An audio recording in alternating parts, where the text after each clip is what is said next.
So today I'm going to be doing a reading of Star Wars Before the Awakening.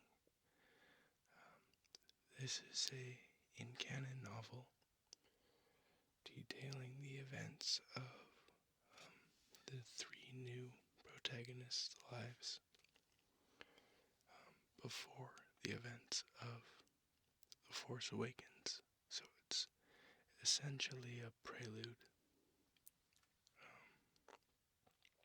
I picked it up at the till at the grocery store for half price, and that is extremely convenient for me as it's about the only in-canon Star Wars book that I don't own right now, and now I do own it. So, anyways, I'll stop rambling and just get right to it.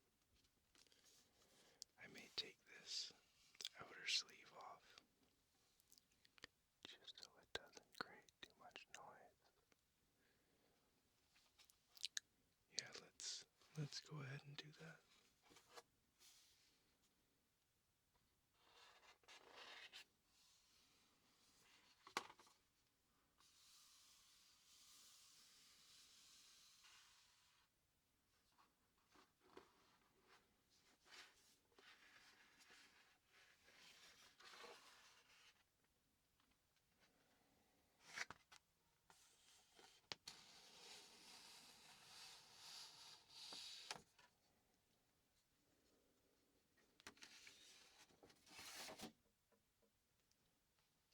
Sorry about that. Alright, so I believe the first chapter is Finn.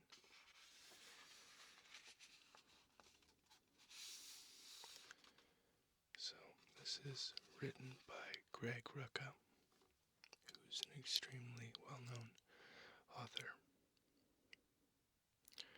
and illustrated by Phil Noto.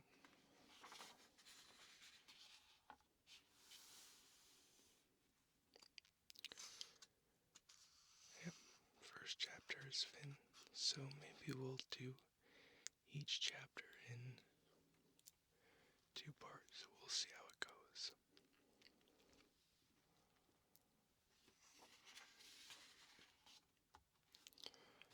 A long time ago, in a galaxy far, far away, a shadow has been cast across the galaxy. Where once there were hope and peace, now there are fear and looming clouds of war. The First Order is rising, its power growing, and the new Republic may well be powerless to stop it.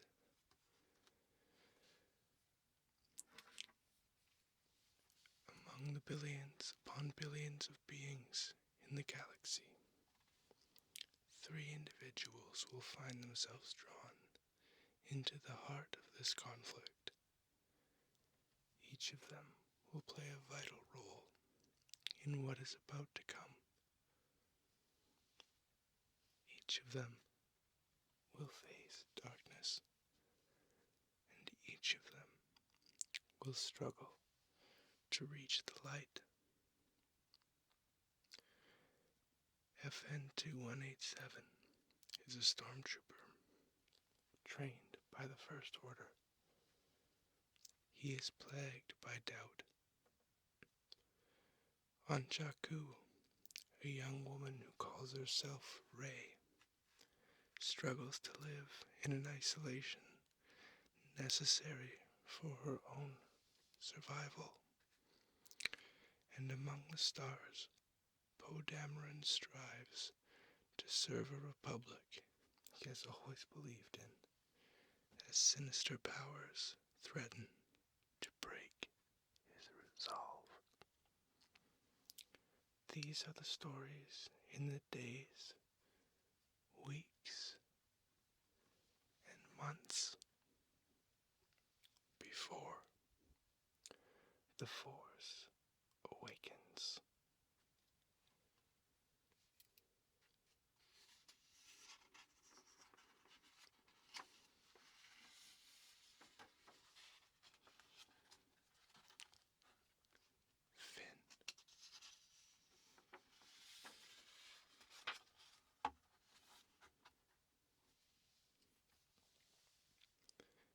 There were 4 of them in the fire team, and because shouting out things like FN 2187, watch your back, was a mouthful, especially when the blaster fire was searing the air around them, they defaulted to shorter versions. In front of the officers, in front of Captain Phasma, especially. They always used their appropriate designations, of course. But in the barracks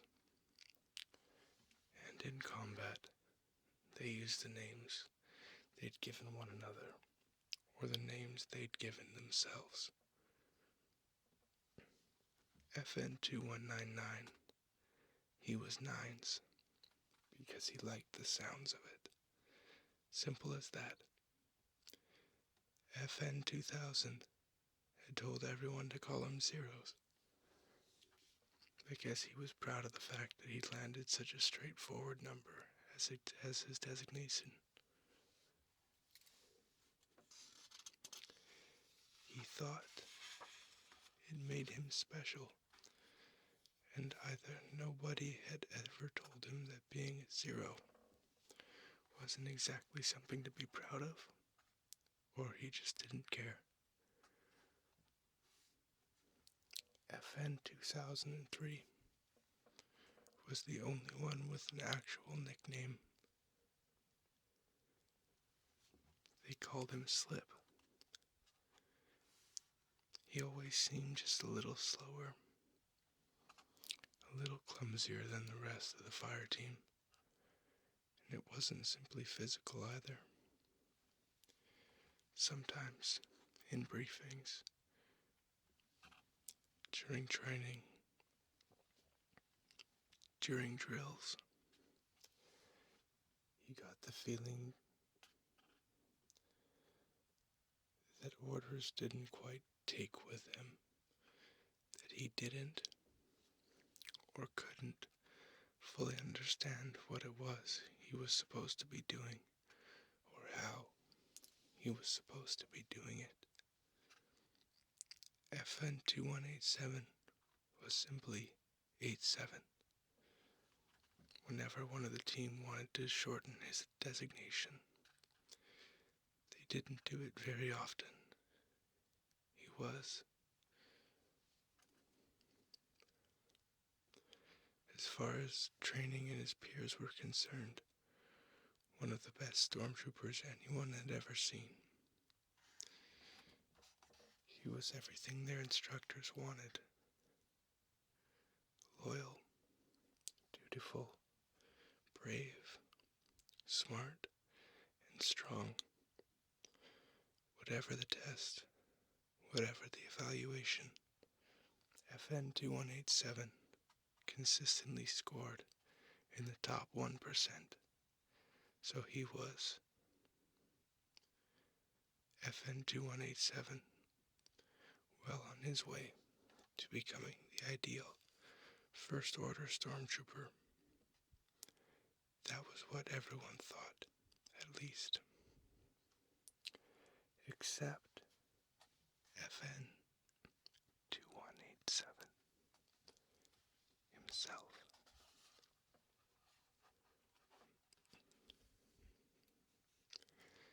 FN 2003, Slip, had fallen behind. FN 2187, Zeros and Nines had taken cover behind what was left of an exterior perimeter wall. The section they were sheltering behind, still mostly intact, but cracked and scored with innumerable blaster hits.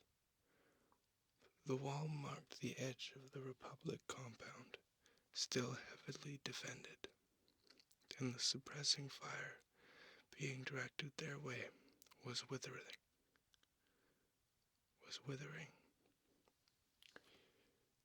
Bolts of bright blue sizzled overhead and smashed into the ground around them. They punched into the wall with enough force that the stormtroopers could feel the impact, even through their armor. He did it again, Zero said, elbowing 2187, and then pointing up range, the direction from which they'd advanced. FN 2187 crouched down and looked in the indicated direction. They were all virtually indistinguishable in their stormtrooper armor, but within his helmet, along with the near constant stream of data projected across his lenses, telemetry, firing solutions, atmospheric conditions, everything up to and including the ammo count for his blaster rifle. Individual ID tags would pop up whenever he looked directly at another trooper, his in-suit computer, reading friendly identifications.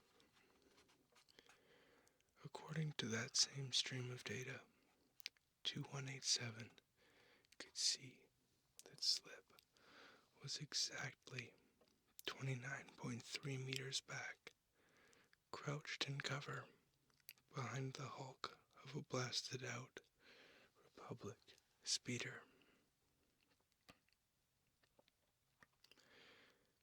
He could also see what Slip couldn't: a squad of 5 Republic soldiers advancing on him, unseen from the left flank.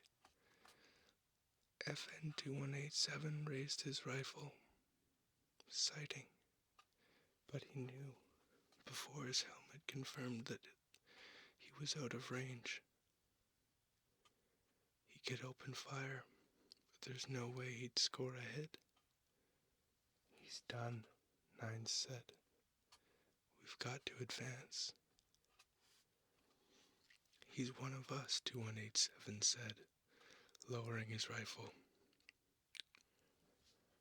We've got an objective, said Zeros, as he jerked a thumb over his shoulder toward the base. It's that way. We go back for him.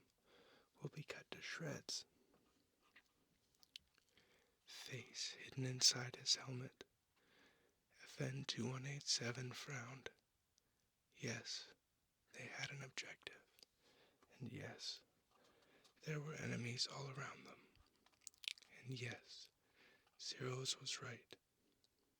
In the compound was their objective, an enemy position defended by a heavy repeating blaster. And whichever Republic soldiers were manning that thing, they knew their job. They'd seen 2 full squads cut down by it during their advance.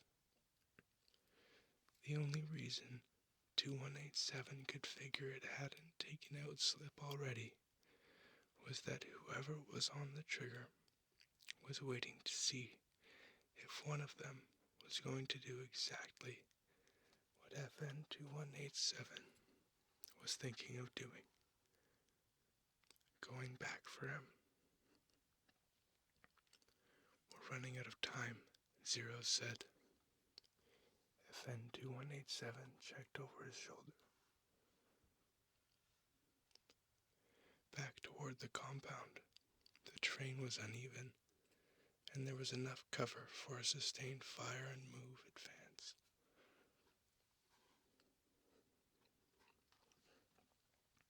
It would thin out the farther they advanced into the compound, approaching the heavy blaster emplacement.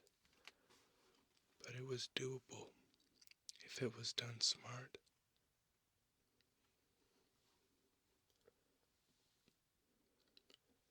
Zeros left. Nines take right. On my order, hold at the inner wall. We're gonna blow the mission, Nines said. Hold at the inner wall, 2187 said again. And go. Neither Nines nor Zeros liked it. 2187 could tell, but they were stormtroopers, And that meant once orders were given, they would follow them, and follow them quickly. They moved at once, and 2187 waited a half-breath pause, letting each of them draw enemy fire before launching forward. The terrain was just as bad in that direction, cruel, uneven, and strewn with broken rock and battle debris. Thick black clouds from engine fires clung to the ground, rolling across it like an uneven tide. He sprinted the first dozen meters, trying to keep low, zigzagging his way from points of cover and occasionally hurdling obstacles in his way. He'd closed half the distance when one of the Republic soldiers saw him and gave a shout of alarm that carried across the battlefield. Just as the soldier opened fire, FN 2187 dove forward, tumbled into a freshly made crater, and lay flat for a second before popping up on his elbows. He fired twice before dropping down again, and then rolled to his right and repeated. Firing 3 times, he was pleased to see that he'd taken out 2 of the enemy. But that left 3 more, and now he had their attention. FN 2187 keyed his radio. FN 2003. Check right, check left.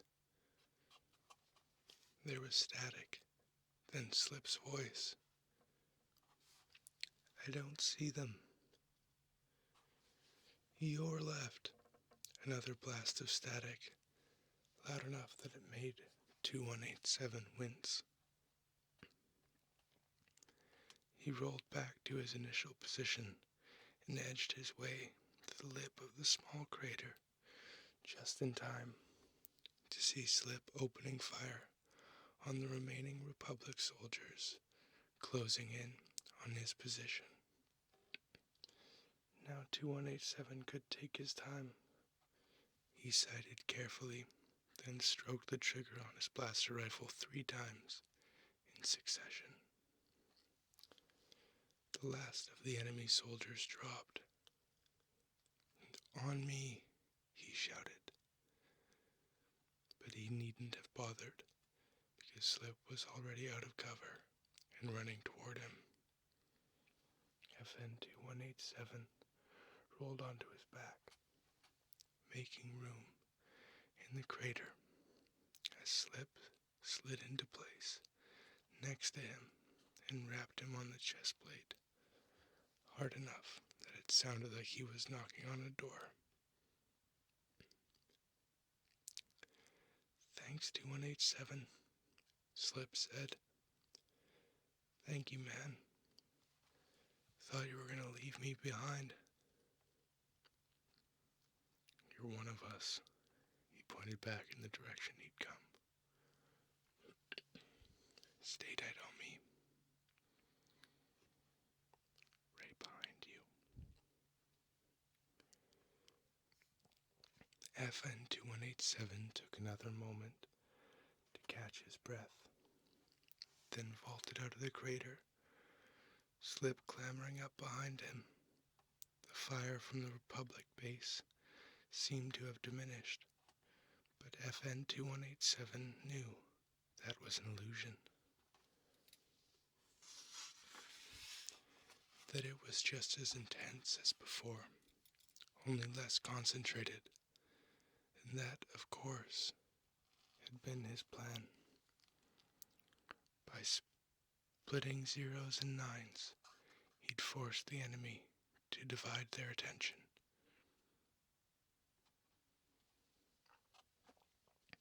And and that had given him the opening he needed to reach Slip.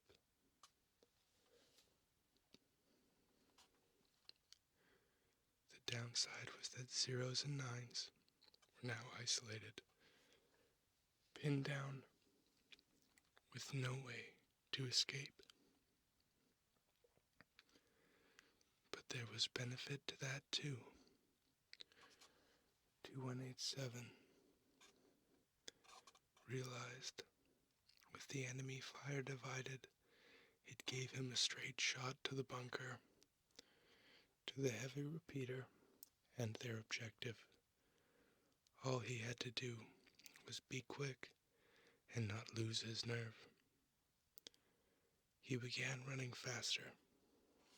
He heard Slip struggling to keep up behind him, but he could no longer worry about that. He realized if he could do this, if he could do it fast enough, it wouldn't matter if Slip stayed tight on his back or not. If he could do this, not only would he obtain their goal, but he might do it without losing anyone on his fire team. Another cloud of smoke billowed across his vision, and cutting through it were the red and blue bolts of blaster fire. Zeros and nines, and the enemies too. He could hear his breath, amplified within the helmet, feel his pulse in his temples. The bunker was ahead, the data across his lenses declaring the objective 20 meters away. Then 15. Then 10. That was when they saw him. But it was already too late. He could see motion inside the bunker. He could see that the Republic soldiers manning the gun react to the sight of him racing toward them and try to swing the barrel around in time. He could imagine himself as he saw them, as they saw him, the immaculate white armor, the symbol of unity and strength and power and skill that was a First Order stormtrooper. Just before they had their shot, he dropped low, sliding feet first toward the edge of the bunker, one hand holding his rifle against his chest, the other going for one of the grenades on his belt. He rolled at the last moment, thumbing the activator hard as he collided sideways with the bunker wall, and then, in one smooth motion, bringing his hand up and tossing the grenade through the opening into the bunker. Almost instantly, there was an explosion, and the sound and the flash of the explosive detonating, he felt the echo, the vibration running through his armor. For a moment, there was silence.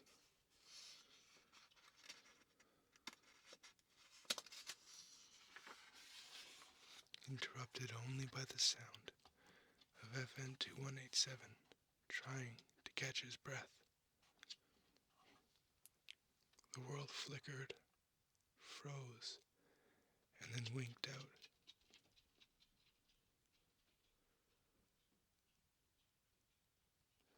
Sorry guys, you can probably hear the dog walking around. He knows how to open doors, unfortunately. Sorry, we'll continue here. Was interrupted only by the sound of FN 2187 trying to catch his breath. The world flickered, froze, and then winked out of existence. where there had been an unnamed Republic outpost, where there had been dead stormtroopers and Republic soldiers. There were only 4 walls and a perfectly flat metal floor. Where there had been a battlefield, there was only the simulation room, vast and empty, cold and sterile. High on one wall, the observation window became visible, heavily tinted, making it impossible to see who was inside. Then Captain Phasma's voice echoed over the hidden speakers. Simulation objective completed. FN 2187, FN 2199, FN 2000, FN 2003. Report for evaluation and debriefing. They completed the objective, General Hux said. There is that. They completed the objective due to the skill of FN 2187's leadership, Captain Phasma said. They stood side by side at the observation window, watching as the fire team filed out of the simulation room below. 3 of the 4 were clearly jubilant, clapping one another on the back and shoulders, pleased with their performance. But the 4th, FN 2187, Phasma could tell, was following behind them. Not quite part of the group.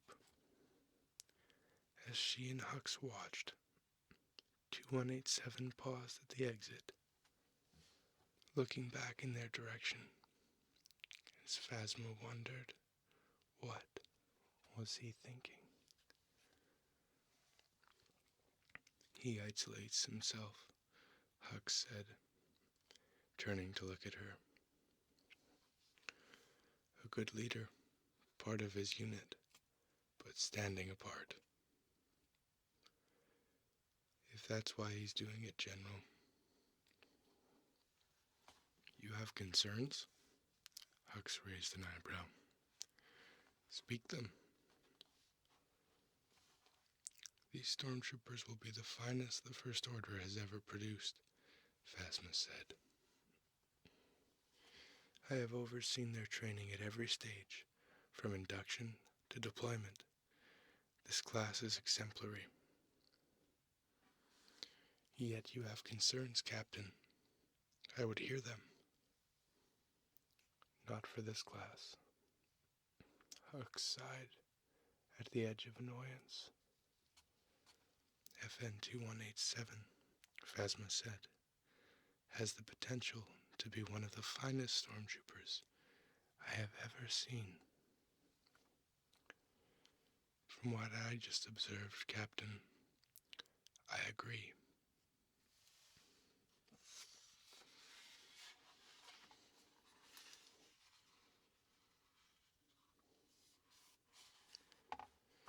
Well, guys, I think I'm going to call that.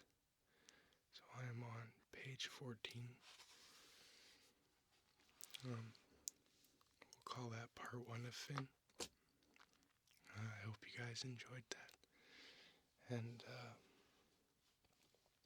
yeah, I will get going on the next part of this, hopefully in the next couple days. So, if you guys liked this video, please leave a comment down below. I think it's over there. Even if you didn't, let me know, or give it a thumbs up or a thumbs down. And if you want to see more content from me and my channel, please be sure to subscribe. And yeah, thank you guys very much. I feel very humbled the more views I get. It's a very humbling experience to have people watch something that you've created and put out there and receive positive feedback for. So, thank you all very much, and be well.